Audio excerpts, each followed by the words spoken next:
Welcome to कैमोलिक education. तो पिछले lecture में हमने बात करी माइक्रोस्टेट्स के बारे में। ठीक है, माइक्रोस्टेट्स किस तरीके से कैलकुलेट करते हैं, क्या उनका मतलब होता है, ये सारी बातें हम पिछले लेक्चर में कर चुके हैं। अब थोड़ा आगे बढ़ते हैं और अब आज के लेक्चर में जो हम बात करने वाले हैं वो है टर्म के बारे में। ठीक है, टर्म बेसिकली होती क्या है ये मैं आपको पिछले लेक्चर में बता चुका हूँ कि टर्म जो है 2s+1 और अपॉन एल। ठीक है, अगर उसके नीचे हम जे लिखते हैं जो कि होता है टोटल एंगुलर मोमेंटम, वो लिखते हैं, तब इसको हम टर्म सिंबल कहते हैं। ठीक है, तो बेसिकली हमें एल और जे कैलकुलेट किस तरीके से करते हैं ये सीखना है, और ये स्पिन मल्टीप्लिसिटी किस तरीके से कैलकुलेट करते हैं ये सीखना है। तो वन बाय वन हम तीनों चीज़ें सीखेंगे किस तरीके से कैलकुलेट करने हैं। लेकिन उससे पहले ये टर्म बेसिकली होता क्या है, क्यों, किस तरीके से इसका अराइज होता है, किस तरीके से ये बनी है, तो ये सारी बातें पहले जान लेते हैं। तो मैं टर्म की डेफिनेशन बोल रहा हूँ, आप लिख लें। ठीक है, तो टर्म की लिखना स्टार्ट करें। This are nothing but energy level of atom और ion arising due to inter atomic repulsion, this are called term. ठीक है, because they are identical to the spectroscopic term। ये तो हो गई डेफिनेशन। ठीक है, दूसरी है आगे लिखना, electronic configuration is split into term due to electronic repulsion. ठीक है, जो माइक्रोस्टेट बन रही थी वो किस वजह से टूट रही थी। ठीक है, अलग अलग लेवल्स जो थे वो क्यों प्रोड्यूस हो रहे थे, वो इलेक्ट्रॉनिक रेपल्शन की वजह से प्रोड्यूस हो रहे थे। ठीक है, अब तो मैंने अभी तक क्या बोला, each configuration is split into term due to electronic repulsion which is further split in microstate in presence of magnetic field. ठीक है, ये थोड़ा अगर आपको स्पेक्ट्रोस्कोपी की नॉलेज होगी, जनरली एनएमआर में वगैरह हम पढ़ते हैं, तो ये जो एटॉमिक टर्म सिंबल की कहानी है वो अच्छे से समझ में आएगी। ठीक है, बेसिकली ये टर्म किस तरीके से अराइज होते हैं ये स्पेक्ट्रोस्कोपी में अच्छे से डिटेल में क्लियर हो जाएगा अगर आपने एनएमआर अच्छे से पढ़ रखी है, न्यूक्लियर मैग्नेटिक रेजोनेंस। तो ये जो बात है उसमें उसे समझने में आपको कोई दिक्कत नहीं आ रही होगी, और स्पेक्ट्रोस्कोपी का लेक्चर जब आएगा उसमें मैं एनएमआर में आपको क्लियर हो जाएगा। ठीक है, तो अभी तो सिर्फ डेफिनेशन लिख लो और थोड़ा समझने की कोशिश करो। ठीक है, तो मैग्नेटिक फील्ड तक हो गया। अब आगे, electron have spin on account of which it has spin angular momentum, there is also a magnetic momentum arising from orbit that is called orbit angular momentum. ठीक है, तो यहाँ पे दो एंगुलर, ये इतनी सी कहानी थी, डेफिनेशन हो गई ख़त्म। अब समझना स्टार्ट करो। ठीक है, जो मैंने बोल दिया वो लिख लेना और एक बार रीड कर लेना। अगर स्पीड तेज़ लग रही है तो यूट्यूब पे आसानी से स्पीड हम कम ज़्यादा कर सकते हैं, देख लेना और लिख लेना। अब आगे स्टार्ट करते हैं। हाँ, तो यहाँ पर मैंने डेफिनेशन में याद करो दो चीज़ों के बारे में बात करें। एक तो है एंगुलर मोमेंटम,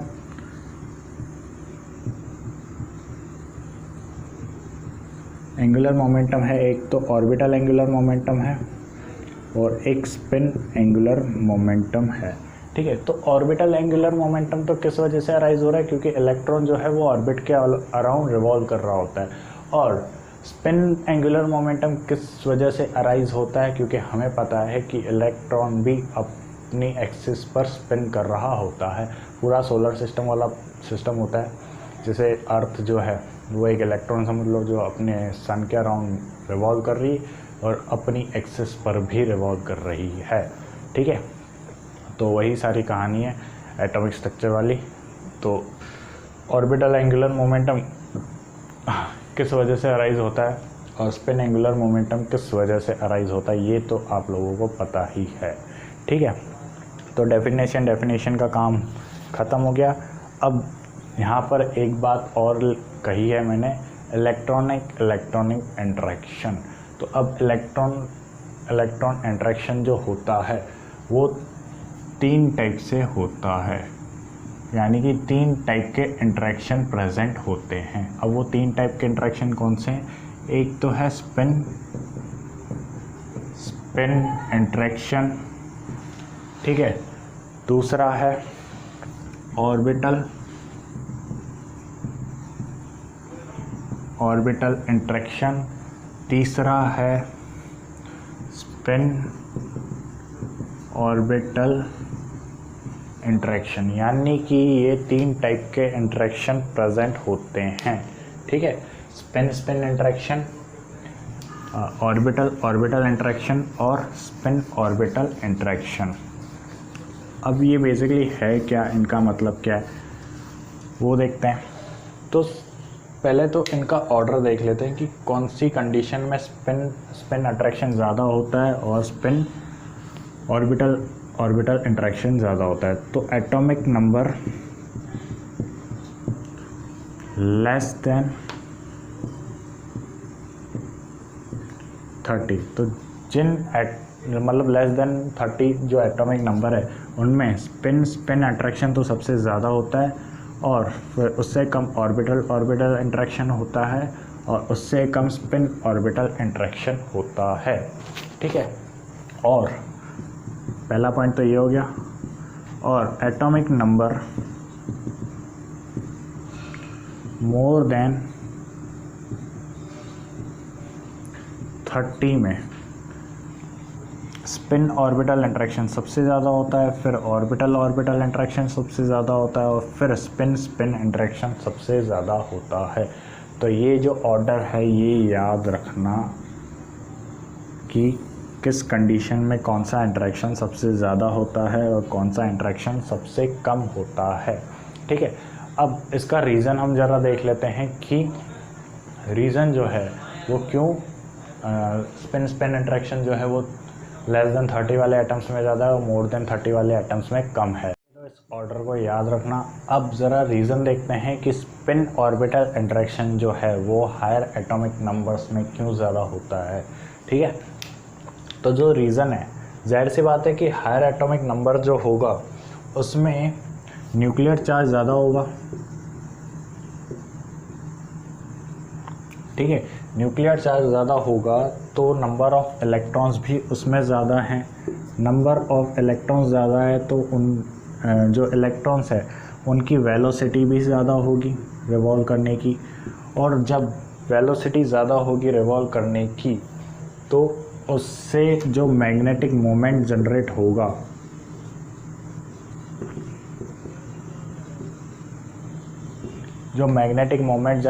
वो भी ज़्यादा होगा।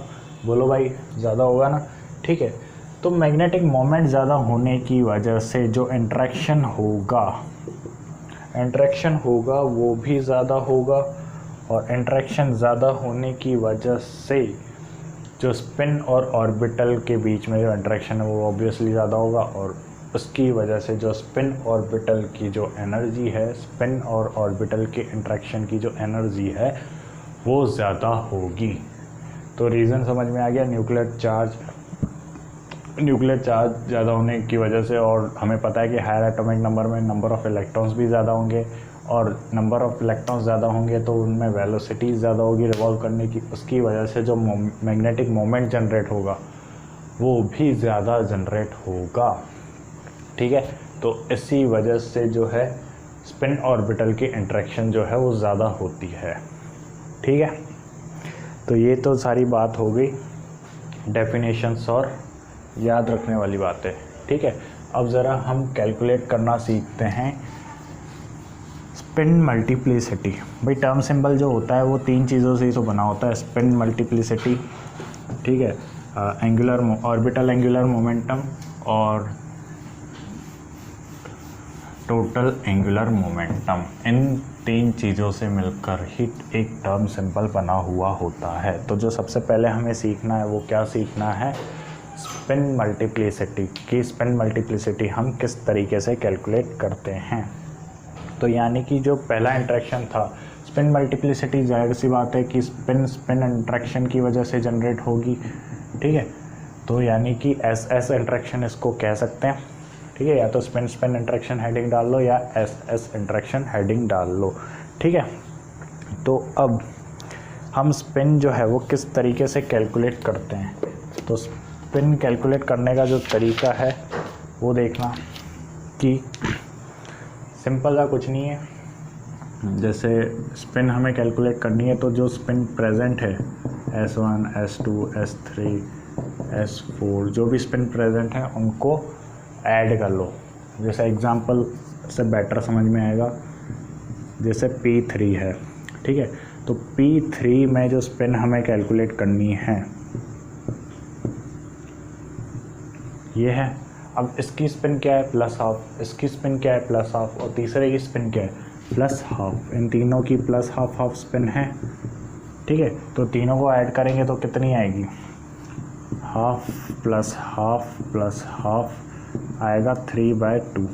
तो यानी कि P3 की जो स्पिन है वो कितनी होगी, 3/2, ठीक है। तो सिमिलरली दूसरा कोई ट्राई कर लो, D4 ट्राई कर लो। D4 की जो स्पिन होगी वो कितनी होगी,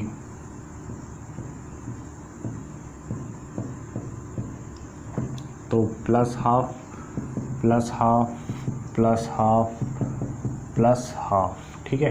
तो यानी कि 4/2 यानी कि 2 जो स्पिन मल्टीप्लिसिटी स्पिन होगी। यहाँ पर ये हम स्पिन कैलकुलेट करना सीख रहे हैं, स्पिन मल्टीप्लिसिटी नहीं। स्पिन मल्टीप्लिसिटी जो होती है वो 2s+1 होती है, ठीक है।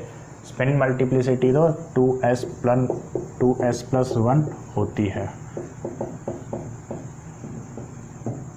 ठीक है। ये बात ज़रूर याद रखना है। यहाँ पर हम स्पिन टोटल स्पिन कैलकुलेट करना सीख रहे हैं, स्पिन मल्टीप्लिसिटी नहीं। जब इस s की वैल्यू जो स्पिन s की वैल्यू हमने निकाली है, ठीक है, जैसे इसमें D4 में 2 निकाली है, P3 में 3/2 निकाली है, तो इस s की वैल्यू जब हम स्पिन मल्टीप्लिसिटी में पुट करेंगे तो हमें क्या ऑब्टेन होगा, स्पिन मल्टीप्लिसिटी ऑब्टेन होगी, ठीक है। तो पहले तो हमें स्पिन कैलकुलेट करना सीखना है डिफरेंट कंडीशन में। जैसे माइक्रोस्टेट हमने 5 या 6 कंडीशन में सीखा था, सिमिलरली स्पिन भी हमें अलग अलग कंडीशन में कैलकुलेट करना सीखना है। एक्चुअली अलग अलग कंडीशन में नहीं, पहला तो एक सिंपल टाइप की जो स्पिन है वो कैलकुलेट करना सीखते हैं। इसके बाद जो नेक्स्ट टॉपिक है वो जो नेक्स्ट टाइप है वो अपन आगे देख लेंगे। तो और एग्जांपल ट्राई कर लो आप। जैसे D4 मैंने ट्राई कर लिया, थोड़ा थोड़ा हैवी सा लेते हैं, F5 ट्राई कर लो, ठीक है। तो F5 अगर ट्राई करोगे तो कॉमन सेंस वाली बात है, सिंपल सा तरीका है। अगर इवन नंबर है तो हाफ कर दो, 4/2 यानी कि 2। ऑड नंबर है 3 तो सिंपल सा है 3/2 उसकी स्पिन होगी, ठीक है। तो ऑड अपॉन 2 तो जाहिर सी बात है एक फ्रैक्शन आएगा तो वो उसकी स्पिन होगी। और अगर इवन नंबर है तो इवन से हम 2 को डिवाइड करेंगे तो जो वैल्यू आ रही है वो स्पिन होगी। जैसे इसकी स्पिन F5 की जो स्पिन होगी वो होगी 5/2, ठीक है। 2 खाली होंगी तो ये plus half plus half plus half plus half plus half plus half, ठीक है। 5 प्लस हाफ है तो 5/2 इसकी टोटल स्पिन होगी, ठीक है। तो स्पिन किस तरीके से हम कैलकुलेट करते हैं वो सीख गए। तो नॉर्मल कंडीशन में तो इस तरीके से हो गई। अब ज़रा देखो कि अगर कुछ अलग टाइप की कंडीशन जैसे P1 और D1 होगा तो उसमें क्या स्पिन होगी, P1 D1। तो P1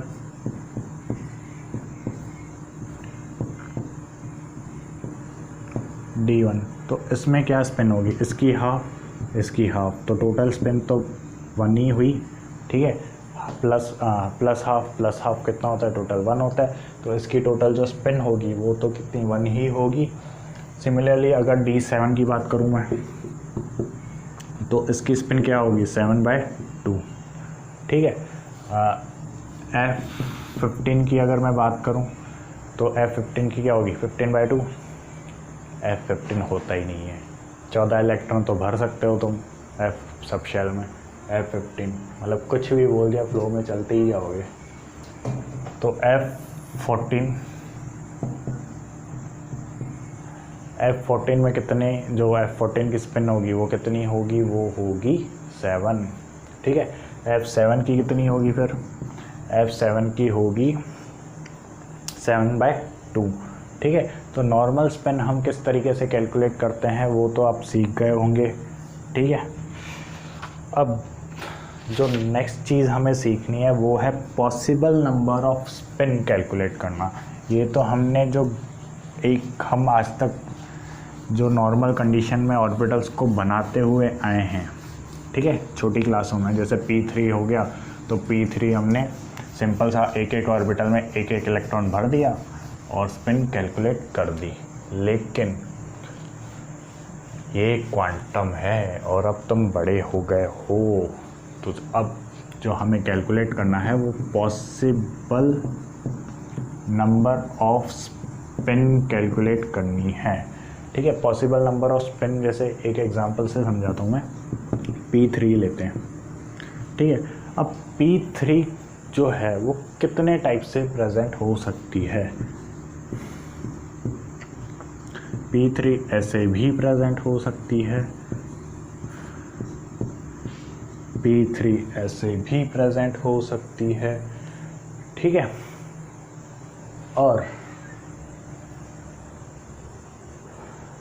हाँ, P3 इस दो टाइप से प्रेजेंट हो सकती है। तो इस कंडीशन में तो इसकी स्पिन क्या है, इसकी स्पिन है 3/2, और इस कंडीशन में इसकी स्पिन क्या है, देखो एक तो प्लस हाफ स्पिन में प्रेजेंट है इलेक्ट्रॉन, एक माइनस हाफ में प्रेजेंट है इलेक्ट्रॉन।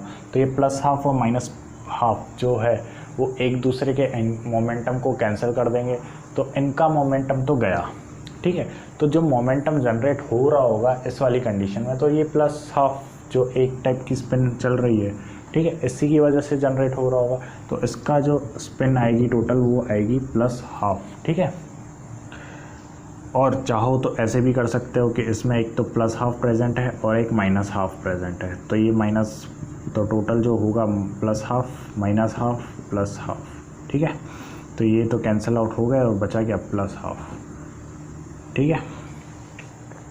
तो यानी कि ये दो टाइप की स्पिन टोटल पॉसिबल है P3 में, ठीक है। अब एक और एग्जांपल देखो, जैसे अगर मैं वापस से वही D4 वाला एग्जांपल लेता हूँ।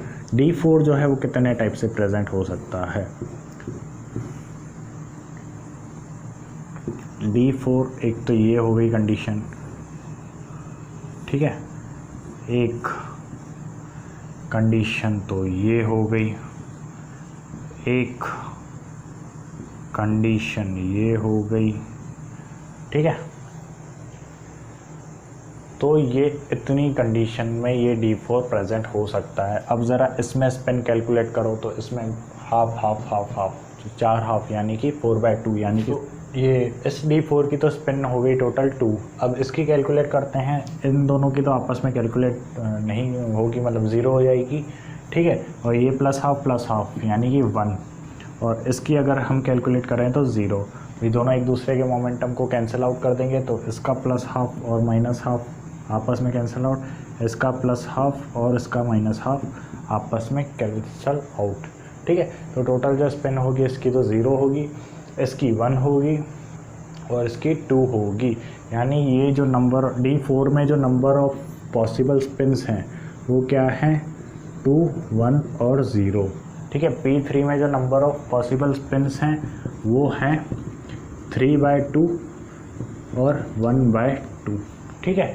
तो अब क्या तुम हर बार जो नया नया एग्जांपल होगा उसमें क्या हर बार ये ऐसी कंडीशंस बनाकर देखोगे? ऐसे नंबर ऑफ स्पिन्स बनाने के लिए ऐसे बार बार हर ऑर्बिटल का ड्रॉ करना ज़रूरी नहीं है, हम एक सिंपल सा तरीके से भी बना सकते हैं। अब वो सिंपल सा तरीका बेसिकली है क्या, तो जैसा कि तुम देख रहे हो कि P3 में 3/2 जो है वो मैक्सिमम है और आखिरी कहाँ तक जा रहा है, हाफ तक, ठीक है। और जैसे D4 में आप देख रहे हो कि मैक्सिमम कहाँ तक है, 4 तक, मतलब D4 यानी कि 2 जो मैक्सिमम होगी वो 2 होगी और आखिरी कहाँ तक होगी, 0 तक। तो जैसे ही अगर नॉर्मल इंटीजर आ रहा है तो उससे तो तुम मिनिमम 0 तक लेकर जाओ, और जो फ्रैक्शनल नंबर आ रहा है जैसे 3/2, 5/2, ठीक है, या 7/2, तो उससे तुम मिनिमम कहाँ तक लेकर जाओगे, हाफ तक, तो उसकी पॉसिबल स्पिन नंबर ऑब्टेन हो जाएगा।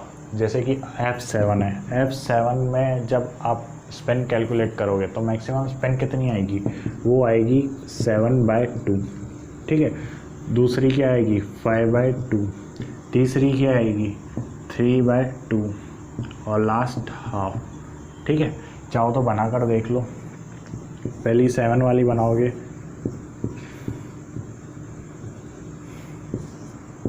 एक 2 3 4 5 7, ठीक है।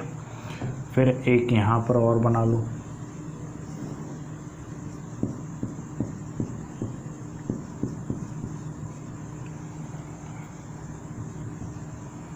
ठीक है। एक इस तरीके से फिर से बना लो,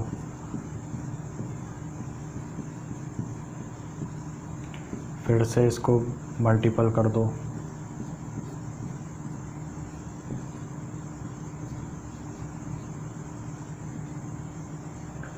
दिख रही है नीचे वाली, और जो एक हो गई, यही हो सकती है, ठीक है। तो ये 4 टाइप की स्पिन पॉसिबल है। इसमें जो स्पिन होगी वो कितनी होगी 7/2। इसमें जो स्पिन है एक तो कैंसिल आउट होगी, बची गया 1 2 3 4 5, 5/2। इसमें 2 कैंसिल आउट होगी, बची कितनी 3/2। इसकी तीनों कैंसिल हो गई, यहाँ पर क्या बची हाफ, ठीक है। तो जो पॉसिबल नंबर ऑफ स्पिन है वो हमें किस तरीके से कैलकुलेट करनी है वो आप सीख गए। जो हमें बात करनी है अब करनी है नेक्स्ट, जो हमें बात करनी है वो करनी है ऑर्बिट कपलिंग की, या फिर कपलिंग कह लो या फिर इंटरेक्शन कह लो, एक ही बात है, ठीक है। तो ऑर्बिट कपलिंग की, ठीक है। ऑर्बिट जो होती है उसे हम एल से डिनोट करते हैं, याद करो, ठीक है। एल से डिनोट करते हैं। तो अब उसको कैलकुलेट करने का जो फॉर्मूला है वो क्या है, वो सिंपल सा ML1 plus ML2 plus ML3 और ऐसे कंटिन्यू चलता जाता है। अब इस M का मतलब क्या है, तो M वही है magnetic quantum number. Atomic number में आपने एटॉमिक स्ट्रक्चर में आपने पढ़ा होगा कि मैग्नेटिक क्वांटम नंबर क्या होता है। जैसे मैं एग्जांपल लूँ P3, ठीक है। तो P3 जो बनाते हैं हम कुछ इस तरीके से बनाते थे, ठीक है। तो जो इसका मैग्नेटिक क्वांटम नंबर इसका पहले वाले का -1, इसका 0 और इसका +1, ठीक है। तो जो पॉसिबल नंबर जो L आएगा, ठीक है, ऑर्बिटल एंगुलर मोमेंटम वो होगा -1 × 1 + 0 × 1, जितने पहले तो जो M की वैल्यू और जितने इलेक्ट्रॉन प्रेजेंट है वो, ठीक है। और यहाँ पर इसकी +1 × एक इलेक्ट्रॉन प्रेजेंट है तो 1, तो इसका जो टोटल वैल्यू आएगी वो आएगी -1 + 0 + 1, तो कितनी आएगी 0। तो यानी कि जो इसकी L होगी, एंगुलर मोमेंटम होगा, वो कितना होगा 0, और 0 जो होता है वो किसके लिए होता है, S के लिए, ठीक है। तो यानी कि जो इसका एंगुलर मोमेंटम आएगा वो कितना आएगा, S आएगा, यानी कि 0 आएगा। अब एक और एग्जांपल लेकर देखो, P2 को लेकर देख लो। P2 की क्या आएगी, P2 लोगे तो P2 हम कुछ इस तरीके से बनाते हैं, ठीक है। तो ये -1, ये 0, तो यानी कि -1 × 1 + 0 × 1, तो कितना आएगा -1, ठीक है। तो यहाँ पर जो वैल्यू होगी 1 किसके लिए होती है, P के लिए, तो यहाँ का जो L आएगा, एंगुलर मोमेंटम आएगा, वो 1 आएगा या P आएगा। पहली बात तो ये कि एंगुलर मोमेंटम जो है वो कभी भी नेगेटिव नहीं हो सकता, ठीक है, हमेशा पॉजिटिव होगा, ठीक है। कभी ये थोड़ी सुना है एंगुलर मोमेंटम किसी का भी माइनस में, जैसे -1 -2 -3, तो उसे भी पॉजिटिव लेकर ही चलोगे तुम लोग, ठीक है। जैसे यहाँ पे -1 आई है तो इसको मैग्नीट्यूड हम 1 लेंगे, और 1 जो होती है वो किसके लिए होती है, P के लिए होती है, एंगुलर मोमेंटम। एंगुलर मोमेंटम तो याद है ना यार, एस पी डी एफ, ठीक है। तो एस के लिए 0 होता है, 1 होता है, पी के लिए 2 होता है, डी के लिए, और एफ के लिए 3 होता है, ठीक है। तो ये चीज़ तो याद होगी, अपन छोटी क्लासेस में ऑलरेडी पढ़ चुके हैं ये बातें तो, ठीक है। तो एंगुलर मोमेंटम कैलकुलेट करने का तरीका हम सीख गए हैं। अब कुछ एग्जांपल और देख लो। जैसे अगर सपोज वही वापस से P1 D1, अगर ऐसी कैटेगरी आ गई P1 D1, ठीक है, तो कैसे कैलकुलेट करोगे? तो कोई नया तरीका नहीं है, वही ड्रॉ करके देख लो। ये तो हो गया P1, तो यहाँ पर आप +1 ले लो, 0 और -1, और यहाँ पर -2, -1 0 +1 +2, ठीक है। L कैलकुलेट करना है तो वही ML, तो इसका M की वैल्यू +1, और इसमें इलेक्ट्रॉन प्रेजेंट है 1, और इसकी जो है वो है -2 और साथ में 1, तो यानी कि 1 और 1, और यहाँ पे आएगा -2, ठीक है। तो जो वैल्यू, अब ये तो लेना है हमें प्लस में ही, क्योंकि हमें पता है कि हम इनका मैग्नीट्यूड में लेते हैं। तो ये 1 प्लस, तो 1 + 2 जो होगा वो होगा 3, और 3 किसके लिए होती है? 3 होती है F के लिए। तो यानी कि जो P1 D1 है वो कितना आएगा? 3 आएगा, ठीक है। तो हमेशा ये जो वैल्यू लेनी है आपको, इनका मैग्नीट्यूड लेना है, ठीक है। ये जो M और L की वैल्यू होगी वो हमेशा पॉजिटिव होनी चाहिए, नेगेटिव नहीं होनी चाहिए, ठीक है। और एक एग्जांपल करके देख लो, और एग्जांपल D1 F1 करके देखो।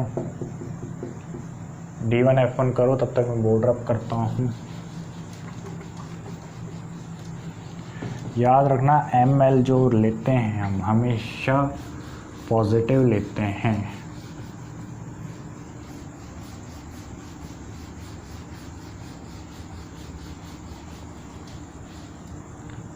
चलो D1 F1 करते हैं ट्राई। तो D को ये मैंने कुछ इस तरीके से ड्रॉ किया, -1 -2 -1 0 +1 और +2, ठीक है। तो इसमें एक प्रेजेंट है। F को भी सिमिलरली मैंने ड्रॉ किया अगर, तो ये -3 होता है, ठीक है। बाकी कुछ लिखने का मतलब है नहीं। तो जो L आएगा वो होगा -2, ठीक है, -2 × 1 प्लस -3 × 1, ठीक है। तो जो वैल्यू आएगी वो आएगी 2 + 3 यानी कि 5। अब 5 किसके लिए होता है? H के लिए, ठीक है। तो जो इसकी एंगुलर मोमेंटम आएगा वो क्या आएगा? H आएगा, यानी कि 5, ठीक है। तो D1 F1 भी हो गया। कुछ एग्जांपल और खुद ट्राई कर सकते हो, जैसे कि F12 ट्राई करके देख लो, ठीक है। S1 ट्राई करके देख लो, F4 ट्राई करके देख लो, D8 ट्राई करके देख लो। ये खुद ट्राई करके देखो और एक बार चेक करो, ठीक है, आंसर्स चेक करो। तो ये तो हो गई नॉर्मल एंगुलर मोमेंटम कैलकुलेट करने का तरीका, ऑर्बिटल एंगुलर मोमेंटम कैलकुलेट करने का तरीका। अब नेक्स्ट टॉपिक हमें सीखना है, वो सीखना है possible number of L calculate करना, पॉसिबल नंबर ऑफ L, ठीक है। तो पॉसिबल नंबर ऑफ L, जैसे अगर एग्जांपल लूँ मैं पहले फार्मूला देख लेते हैं कि फार्मूला होता क्या है। तो possible number of L calculate करने का जो फार्मूला है वो सिंपल सा L1 + L2 L1 - L2 ये है, ठीक है। तो एग्जांपल से समझते हैं। एग्जांपल लूँ अगर मैं P2 लूँ, तो P2 कैसे ड्रॉ करते हैं हम? कुछ इस तरीके से ड्रॉ करते हैं, ये -1 0 और ये +1, ठीक है। अब ये दोनों इलेक्ट्रॉन के लिए जो L की वैल्यू है वो क्या 1 ही है। 1 किस तरीके से है? क्योंकि दोनों p ऑर्बिटल में ही, p सब शेल में प्रेजेंट है, और p सब शेल के लिए जो L की वैल्यू होती है वो कितनी होती है? 1 होती है। तो यानी कि 1 तो यानी कि जो पॉसिबल L होगा वो 1 + 1 2, 1 - 1 यानी कि 2 2 0। तो पॉसिबल नंबर ऑफ L होंगे वो 2 1 0 होंगे। 2 किसके लिए होता है? D के लिए। 1 किसके लिए होता है? P के लिए। ठीक है, और D और P दिख नहीं रहा, ऊपर लिख लेता हूँ इनको। तो 2 2 0, तो यानी कि 2 1 और 0। तो 2 के लिए जो होती है वो D होती है L, 1 P और 0 जो होता है वो S को रिप्रेजेंट करता है। यानी कि जो possible number of angular orbital angular momentum है वो कौन से होंगे? वो S, P और D होंगे। ठीक है, तो इस तरीके से कैलकुलेट करते हैं। अब ज़रा एक और एग्जांपल कैलकुलेट करो, D4 कैलकुलेट करके देख लो। ठीक है,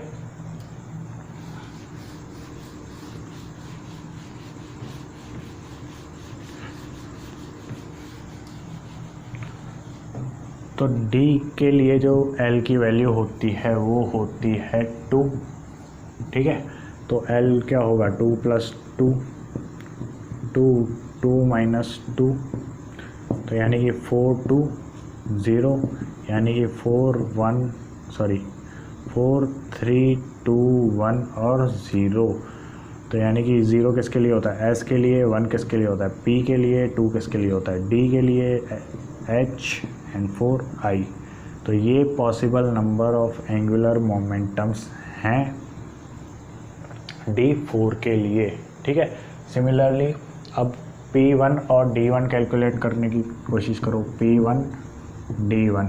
ठीक है, ट्राई करो P1 D1।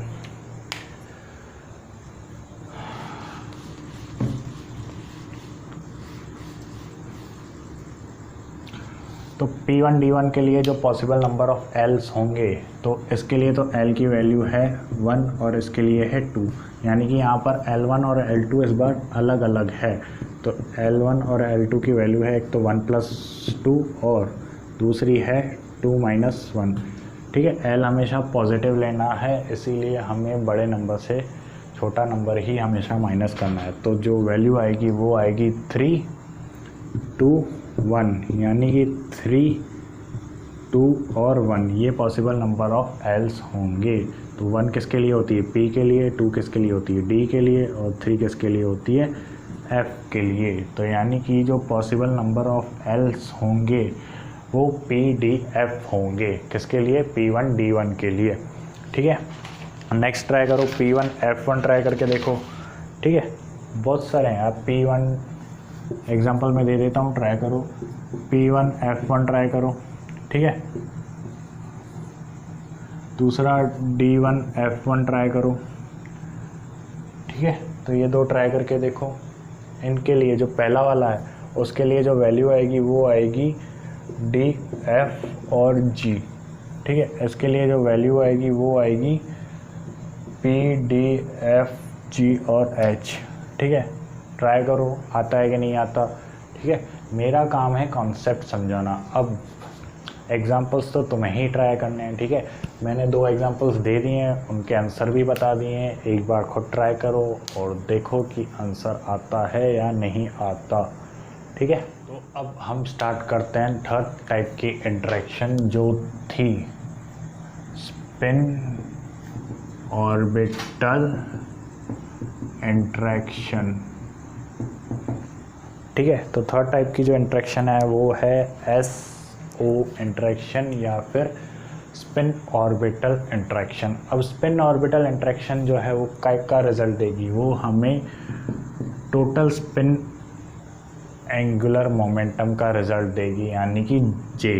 ठीक है, हमने स्पिन इंटरेक्शन में क्या सीखा? S कैलकुलेट करना सीखा। ऑर्बिटल इंटरेक्शन में क्या कैलकुलेट करना सीखा? L कैलकुलेट करना सीखा। अब जो थर्ड टाइप का इंटरेक्शन है वो है स्पिन ऑर्बिटल इंटरेक्शन। अब स्पिन ऑर्बिटल इंटरेक्शन की वजह से क्या होगा कि एक तो स्पिन का इंटरेक्शन और एक ऑर्बिटल का इंटरेक्शन, और अब जो ये स्पिन इंटरेक्शन थे और ऑर्बिटल का इंटरेक्शन जो थे, इनका आपस में इंटरेक्शन, तो टोटल इंटरेक्शन जो होगा वो J होगा। ठीक है, तो J कैलकुलेट करने का जो फॉर्मूला होगा वो होगा L + S to L - S। ठीक है, काफ़ी सिंपल सा फॉर्मूला है। ठीक है, तो इससे हम कैलकुलेट क्या करेंगे, जे कैलकुलेट करेंगे। एग्जांपल लो, फिर से एग्जांपल वही P2 लेते हैं। P2 को हम किस तरीके से ड्रॉ करते हैं, P2 को हम इस तरीके से ड्रॉ करते हैं -1 0 +1। इसके लिए जो S की वैल्यू आई थी, अब हमें L + S यानी कि L और S चाहिए, जो कि हम कैलकुलेट करना जानते हैं। ठीक है, तो इसके लिए P2 के लिए जो S की वैल्यू आई थी, क्या आई थी, हाफ यानी कि 1।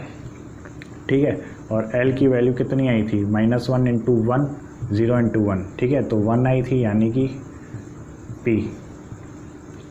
ठीक है, तो यानी कि S और L की वैल्यू कितनी है, 1 1 है। तो J क्या होगा, J है अपना L + S 2 L - S यानी कि 2 2 0 यानी कि 0 1 और 2। 0 1 2 जो है वो पॉसिबल नंबर ऑफ J की वैल्यूज़ हो सकती हैं। ठीक है, 2 1 0 जो होगा इसका आंसर होगा P2 के लिए जो टोटल एंगुलर मोमेंटम होगा। अब ये पॉसिबल नंबर हम क्यों ढूंढ रहे हैं, तो ये हम आगे देखेंगे। पहले सीख लो कि L S और J को हम किस तरीके से कैलकुलेट करते हैं। अब ज़रा एक और एग्जांपल देख लो, D3 ट्राई करके देखो। D3 तुम लोग ट्राई करो। तो D3 जो होता है वो हम कुछ इस तरीके से बनाते हैं। ठीक है, -2 -1 0 +1 और +2। अब जो काम की बात है वो ये है कि S जो है इसका है 3/2। ठीक है, L जो है, अब मैं S और L कैलकुलेट करना सिखा चुका हूँ, वापस बार बार नहीं सिखाऊंगा। ठीक है, और सेम एग्जांपल्स भी सेम ले रहा हूँ, ऐसा तो है नहीं कि एग्जांपल्स भी कुछ नए ले रहा हूँ। अब इसका L क्या होगा, L कैलकुलेट करो, -2 1 + -1 1 +0 1 प्लस, बस कितना प्लस करोगे, तो इसका 2 + 1 + 0 यानी कि 3। ठीक है, तो L की वैल्यू कितनी आई, 3 आई। तो S और L हमें दोनों मिल गए। S तो है 3/2 और L है 3। तो पॉसिबल नंबर ऑफ J की जो वैल्यू होगी वो होगी 3 + 3/2 2 3 - 3/2। तो जो पॉसिबल वैल्यू ऑफ J होगी वो होगी 9/2 2 3/2 यानी कि 9/2